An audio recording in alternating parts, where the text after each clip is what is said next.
Hello বন্ধুরা, তোমরা সবাই কেমন আছো? আশা করি তোমরা সবাই ভালো আছো। আমি ভালো আছি। আজকে মেনু মুড়ির মোয়া। আমি নিয়ে নিয়েছি আখি গুড় আর কড়াই বসিয়ে দিলাম। এবার এর মধ্যে আমি গুড় দিয়ে দেবো, আখি গুড়। জল দিয়ে দিলাম, জল দিয়ে এটা ভালো করে নাড়বো। এটা ভালো করে দুধের সাথে মিশিয়ে যাবে এবং পাক হবে।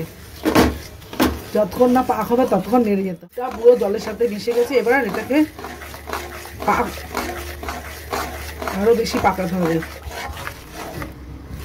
এবার দুধটা পুরো ফুটে উঠেছে। এবার অনবরত নাড়িয়ে, এবার নাড়ানো থামালে চলবে না, অনবরত নাড়িয়ে যেতে হবে যতক্ষণ না পাক আসবে।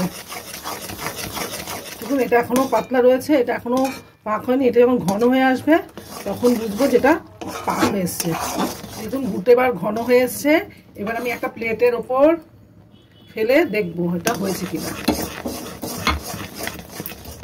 এই দেখুন, এই যে আমি গুড়টা নিয়েছি, এই গুড়টা এখন ভেঙে যাচ্ছে, কচকচ করে যে ভেঙে, একটু ঠান্ডা হলে যে ভেঙে আসছে। এটা এবার হয়ে গেছে। আর দেখলেই বুঝবেন এটা সুন্দর গন্ধ ছাড়বে, হয়ে আসলে একটা সুন্দর গুড়ের গন্ধ ছাড়বে।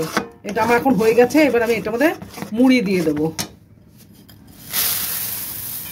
মুড়ি দেবো, দিয়ে নেড়ে নেবো ভালো করে।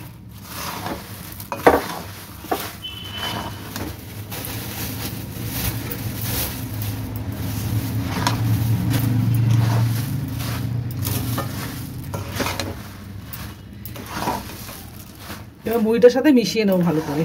গুড়টা ভালো করে মেখে নিতে হবে।